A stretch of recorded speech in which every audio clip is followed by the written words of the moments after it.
King Charles III delivers the throne speech to open Parliament. Telecommunications companies across Canada prepare to invest $75 billion over the next 5 years, mainly for artificial intelligence. Members of the business community in Canada are hoping to hold the Canadian government to massively invest in defense. And the Alberta renewables industry receives a damning report questioning the provincial government's role in stymying green investment. Welcome to Radical Priorities. I'm Aidan Clark. I'm Ben Parkins. So yeah, the throne speech was delivered. We watched it. What did you make of it? Yeah, it was really interesting. I mean, it was historic. This is the third time in history, and it was really interesting. Well, I think my takeaway, which was most people's takeaway, is that it kind of started out very well. I guess started out and finished kind of very like metaphorical and big picture and kind of superstructure. There was the line that the true north is indeed strong and free, which got a lot of play, but to me was like 10th grade class president speech a little bit. I wasn't super blown away by it. But it was both those things, setting the tone. Canada's going to become very ambitious and all of these things. But then it's also odd to watch the king, say the words fentanyl or talk about, multi-story residential public housing, all these things. So, it was, I feel like ceremony kind of means less in the modern era. It doesn't hit as hard. I don't think there's like a lot of, people who are gathering around their television to watch that like they maybe would have, 40, 70 years ago or whatever. But yeah, it was clearly, a lot of it is written by the Carney government, reiterates a lot of the points that Carney made. And so it's talking more about things that they hope to act on and hope to achieve rather than actually talking about anything that, has happened. So historic, interesting to watch for certain. Not sure really how much substance there is there. I wonder though if the conflict between these two very different parts of the speech or structures of the speech is interesting in and of itself. I mean, I think there is obviously less ceremony. We might even say that as far as Canada is concerned, the monarchy, the fact that we're a constitutional monarchy, King Charles III is the head of state, he's the commander-in-chief of the armed forces. I mean, it's the last ceremony though. And I wonder if it deserves a little bit of kudos for being the last ceremony, and perhaps it should be not the last ceremony, but we should highlight this conflict between all the ways that we organize society through policy, through economics, and we should contrast it with the social fictions that we are good at producing. And it's actually kind of enlightening to hear the monarch talk about the repatriation, for instance, of the Canadian Constitution and radical acts of a liberal government, in effect, a sort of the liberal project that is the nation state, reaffirming, seeing itself sort of reaffirmed by its constitutional monarch. It's also an extraordinary collision of kind of the secular and the religious parts of our political system. And I would argue, I wonder if we need a little bit more of that.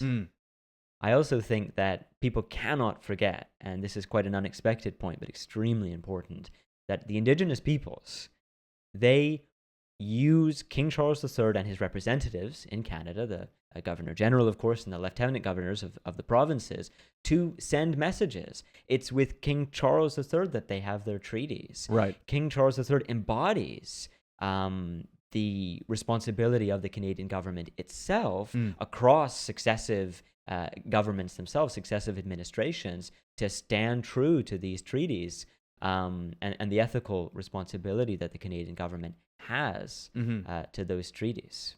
Well, yeah, that's I guess the part of it that's interesting is that I feel like it's very easy to sort of I guess like defang these old-fashioned traditions. I think it's of note.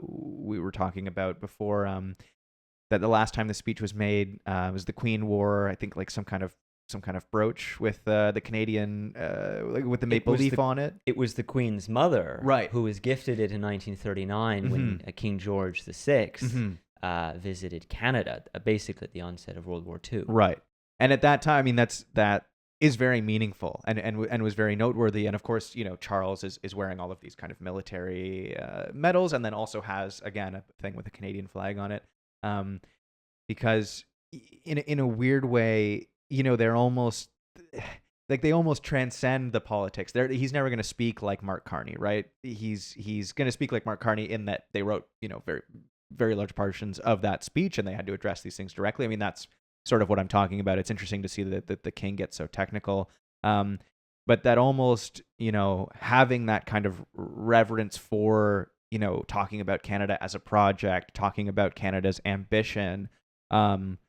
To me, I think if you choose to take it seriously, it can be very, very powerful. You can go, wow, okay, I'm really on board. I really want to show up. I'm interested. I mean, I think we often talk about the project of Canada, the fact that Canada has such a soft identity, which means that, anyone can basically shape it in such a meaningful way and can participate in such a meaningful way, that, I think that's just sort of a big takeaway for me, is that, I think it's a great move by Carney to have invited him, to say, that the sort of conservative argument is that, well, it's another liberal government, you've been screwed over all these times. And Mark Carney, I think, is taking big steps to say, with Trump in office, with the way that the global order is heading, with AI and all of these things in the economy, it's actually a totally new paradigm. It's worthy of this historic moment. This is very meaningful that the king is here. And so I think if you choose to kind of take him at face value in that way, you actually can get something quite positive out of it.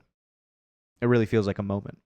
Turning to maybe some of the fruits, or the hopeful fruits, of Carney's government, both Bell and TELUS are planning multi-billion-dollar investments, mainly for, a mixture of things. Bell is investing in British Columbia to create AI data centers to the tune of $5 billion, using BC Hydro. And British Columbia also has a lot of fiber optic already active, whereas TELUS is planning $70 billion over the next 5 years in order to exactly shore up basically all of the infrastructure that you need for the massive connectivity that AI requires, and cloud storage. And again, this is wireless, this is fiber optic. Sadly, though, it's for artificial intelligence. Right. It's using Canadian energy, and it's building Canadian infrastructure, not unlike the telecommunications companies already did. But it's building it for something that I would call a very, very inessential service. Artificial intelligence is useful for people who want to render more efficient and accelerate things like commercial activity, as if the problem with commercial activity right now is speed. Yeah, I mean, well, there was something that I saw, I think it was maybe even last week at this point, which was NVIDIA unveiled this thing they called the spine, which is sort of a bunch of GPUs connected. And the way that they touted this, or the CEO touted this, was that one of these can move more data than the entire internet. And I was so curious as to what the fucking point of something like that would be. It was like, we need data centers that use more energy and are bigger than cities to optimize cities. We need something that's bigger than the internet to sort of figure out what to do with the internet. And the sheer scale of it, I mean, that's the other, again, it also feels like telecommunications companies are finally addressing this elephant in the room, which is 30 years of massive, massive tens, hundreds of billions of dollars of debt, by spending tens more billions of dollars on this new thing that they think has some growth, that already exceeds the scale of the project that we're actually supposed to be working on. And it just seems like, well, how can we possibly, I mean, what are we going to do with more data than the entire internet? What are we going to do with more energy than cities? It doesn't really make any sense to me. And they are interested exactly in growth potential. And you're absolutely right to point out that they have so much debt, as we discussed in the last episode, going back decades. Yeah. And their solution is to create more debt. And the reality is, this is how thinking about the future works in capitalism.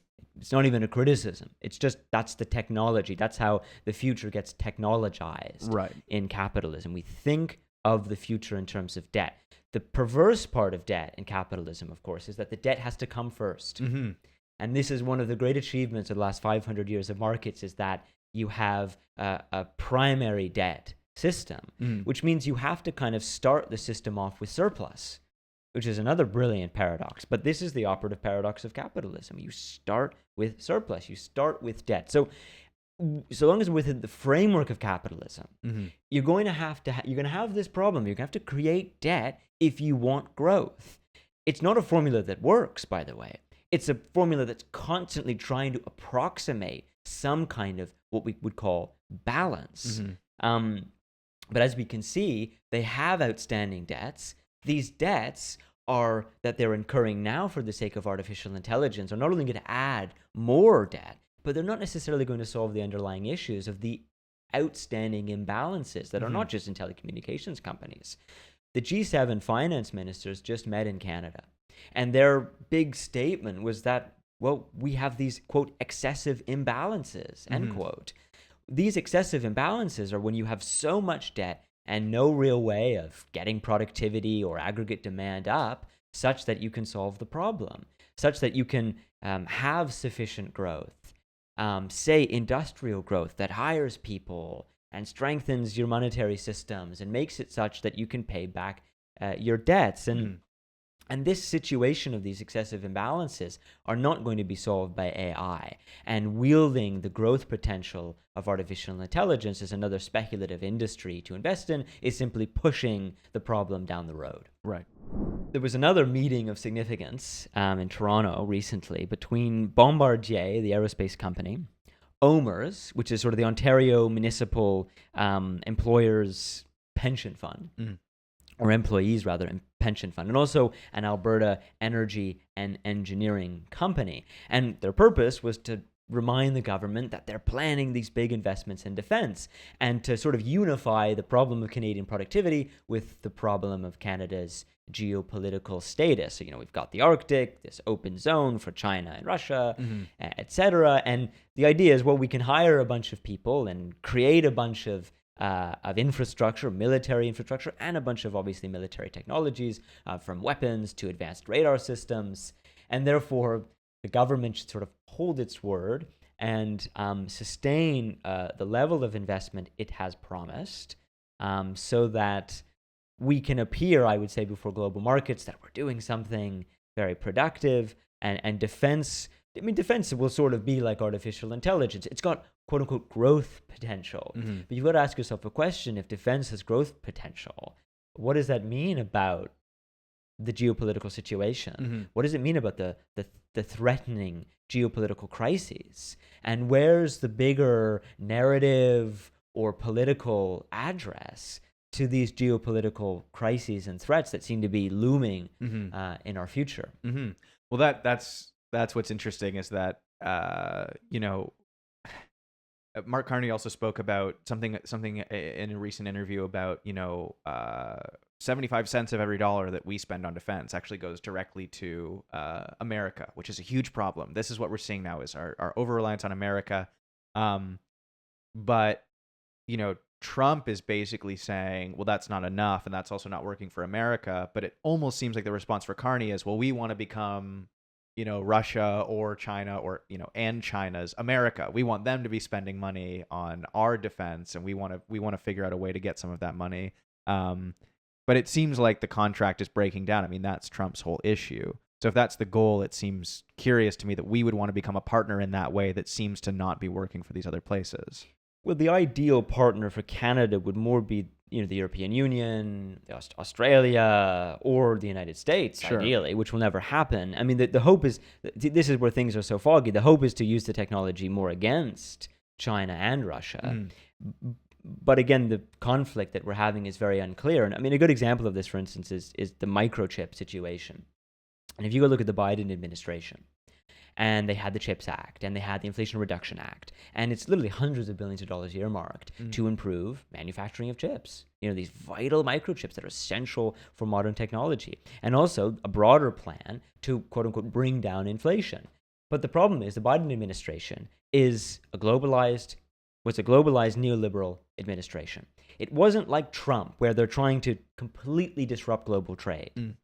Because Trump's view is that, well, inflation and the manufacturing issues that we have with microchips is caused by the fact that we're caught up in a global system that isn't paying the right dividends to the proprietors of that system, which is, of course, the Americans. Trump's rather fanatical plan is, of course, to fix these trade deficits while maintaining, to some extent, the strength of the U.S. dollar, depreciating it a little bit, but there's no obvious plan B for what the reserve currency of the world is going to be, if not the American dollar. But what's funny as well is that when you look at chips, when you look at microchips, where they're all built for the most part in Taiwan, I mean, massive. The majority of the market is dominated by Taiwan, and you can see its geostrategic significance, right, for China. Great debate over the autonomy of Taiwan, and successive American administrations have been heavily invested politically in Taiwan, and it's obvious because in the global system, you don't have manufacturing. The America is an import country, not an export country. So you can't have your own microchip facilities. You literally can't afford them. And then Trump tries to switch this playbook and makes it such that, one, it's possible, or at least theoretically possible, to start manufacturing these chips again in the United States. And as for inflation, well, also, again, minimally to Trump's credit, he's addressed the financial class, which has been essential for the last 50 years for effectively, massively degrading affordability across the board and real wages, etc. So I would imagine that this situation would produce a change to the geopolitical setup.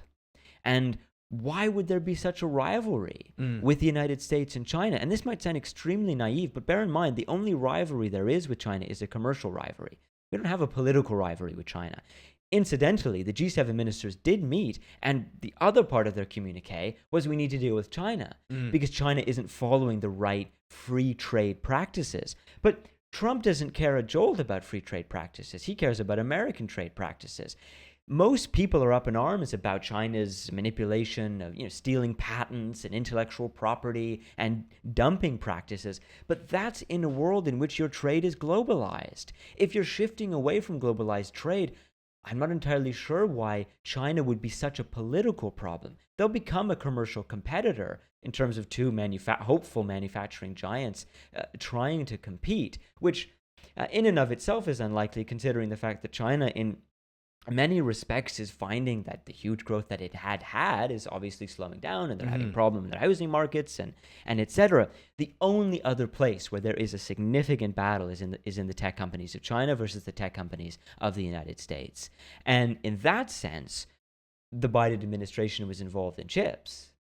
But whatever political strategy the Trump administration should come up with, and it affects the broader defense strategy of anyone who's in NATO, of Canada by extension, you need to think, well, if we're commercial competitors with the Chinese, and we're not actually as worried about patents, and we're not necessarily worried about dumping, because we're shifting away from a global system, you would think that would change the politics. The problem, of course, is that the Carney administration is interested in maintaining global trade massively. Totally. They need Chinese imports, and we need our massive agricultural exports to China. The Carney administration is very worried about intellectual property.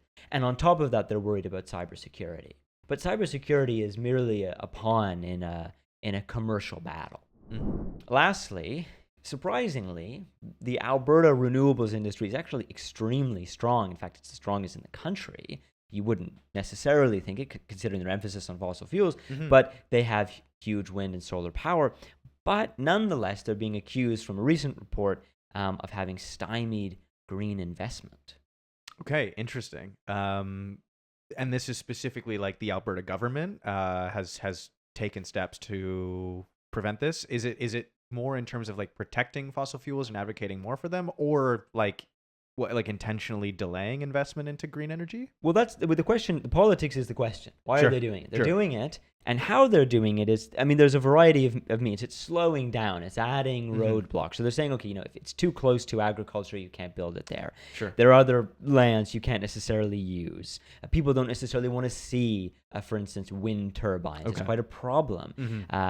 And that people have, the scars on the landscape or on the horizon that people want removed. Again, why they want them removed, why there's this sort of psychic discontent with wind turbines. is definitely worth analyzing. They've also imposed recycling fees for equipment, and these were basically the things mentioned as far as what the Alberta provincial government has done to make it very, very difficult for these technology companies or energy companies to go in and do renewable energy, and therefore stymying potential green investment. Okay. So, like, do you think that this is mostly a political tool because, I mean, so much of Alberta is based basically in non-renewable energies, and I mean, so much of like the base of Albertan politicians sort of is people who directly work in oil or closely related or know that they're based on this, who just sort of don't want to see this transition happen because it's, I don't know, too difficult to explain. It's unclear where these people are going to go. I mean, we've talked about how it's difficult to present people with an alternative if they're not sure sort of where they're going to end up on the other side of the transition. I think it's a game with the federal government, as most things are at the moment, with the Alberta provincial government. And I mean, there is a big federal act called the Clean Electricity Regulations, and it's a giant way of effectively kind of mandating investment in renewables and maintaining certain standards. The conservative playbook, the federal conservative playbook in particular, is obviously, you need to slash the no pipeline bill and et cetera. In other words, there is a political consensus that the government is not doing enough for dirtier forms of energy like fossil fuels, and it's a big mistake. So in that sense, there is a choice, a false choice being presented here between renewable energy and non-renewable energy. But one maybe insight here is that I think that for the most part, it's actually a little bit unconscious. The Alberta government is the ultimate proprietor, you would think, of foreign investment, foreign direct investment, global investment, you name it. And here they are stymying investment. Obviously, we know that someone like Mark Carney talks about sustainable finance because he has this concept that you can have green technologies, etc., and effectively even a green fossil fuel industry, and obviously also renewables, and they can work perfectly well with the interests of global investment. All you need is a consensus. You need to have every single country who participates to change their standards. Right. And if you can get everyone to agree, you can create a holistic market. In a funny way, this is actually the proper continuation of financial capitalism, whereas the Alberta government seems to be more sort of getting in the way of the capitalism it presents itself as interested in. And I call it unconscious because I don't think this is intentional. It's not conscious. They're not doing it on purpose. But it's sort of weirdly happening in that, for them, the fossil fuel industry is not necessarily another move in the game of chess that is global markets. Again, attracting investment, getting rid of this anti-pipeline bill, reducing red tape so that the Alberta fossil fuel industry appears as attractive as possible.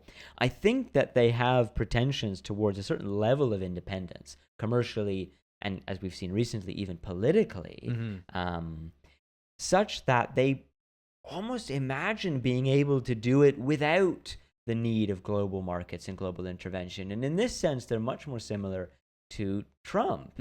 And they're like, well, energy security is the most important thing. Deregulation is the most important thing. But again, there's a false opposition here between Carney's capitalism on the one hand and the Alberta capitalism, which is not, at some level, is not really capitalism, in the same way that it's almost accurate to say of Donald Trump that he's not quite a capitalist. It's not obvious what he is. I'm sure he'd like a form of industrial capitalism back. I know that certainly he doesn't want the stock market to go anywhere. He has a certain schizophrenia, again, as we already mentioned, about the supremacy of the US dollar, but also not necessarily wanting to be the reserve currency of the world, not wanting people simply to export to the United States so they can get paid in American dollars and have American dollars for their reserves, et cetera, et cetera. So there's an uncanniness here and an incoherence, which kind of bespeaks the rising of a level of political frustration that has not been given a coherent narrative. Clearly, Albertans are frustrated. And the federal government doesn't have many answers, but I think they've been given a false answer in the form of fossil fuels because they're trying to turn it into this kind of perfect, unified economy that can provide them absolutely anything. And I think this is a mistake, a huge mistake. Right. Well, it's really strange to sort of be like, we don't want to increase green investment because green investment means potentially foreign investment, which means sort of foreign control. We're at the behest of these strange global markets, and so rather than transition in this way that potentially leaves us, deprives us of some kind of sovereignty, we'll kind of stick to our guns, not recognizing that in fact your guns, your oil is so intimately tied up in all of these things and all this foreign investment and speculation, all these things, as if through the lens of culture or through the lens of politics, this thing is sort of real in this way that means, well, if we preserve it because it's part of our culture. But now, as Blanchette, said, I don't know that oil and gas is a culture. And so it does seem kind of hysterical, and that they've just sort of picked something to hold on to. Well, it is hysterical, and I think the cultural dimension has emerged to cover up, I think, exactly what you just said, that there is no difference between the way that we raise investment in renewables from how we raise investment in non-renewables. In fact, that's the kind of dirty secret right now. Right. This is why one should reject both Carney and the Alberta provincial government, because I don't think that we're going to get a functioning unified energy system that works unless we have an answer to global markets, unless we have an answer to foreign investment, unless we have an answer to investment itself, and by extension, I would argue economics. And when you look at the fact that they prioritize one form of foreign investment, mainly from the United States, over another, you do get, obviously, this rejection unconsciously, at the same time as they're also engaged in some massive approval of the system. And I think the reason is because what they principally reject in someone like Carney, and the idea of sustainable finance and the idea of a green fossil fuel industry, is that it's presented again as a continuation of a simple, stable system of investment, whereas many people on the right don't actually trust investment, despite the fact that materially they do. Their decisions in the context of commerce and markets definitely suggest that they're firmly acting in defensive markets. But I think that they're frustrated actually with some as yet defined thing that is siphoning off their freedom. And again, they imagine it's federal regulation or high taxes or the woke army trying to take this valuable piece of energy, when China and India are polluting beyond belief.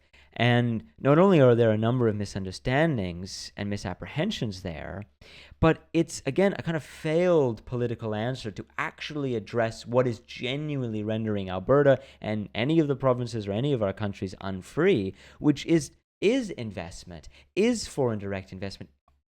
Markets themselves, the very arrangement by which we organize human productivity. And they're sort of halfway there. Mm-hmm. They're halfway there to sort of rejecting a certain kind of crony financial capitalism. But their naivety is imagining that they can get an old-fashioned version of industrial capitalism back. This they will definitely not get back. We don't have post-war contracts of growth. All we have are the setups of a system of financialization and global structures that also are collapsing. This has been Radical Priorities, episode 30. I'm Ben Parkins. I'm Aidan Clark. Thank you so much for listening. Goodbye.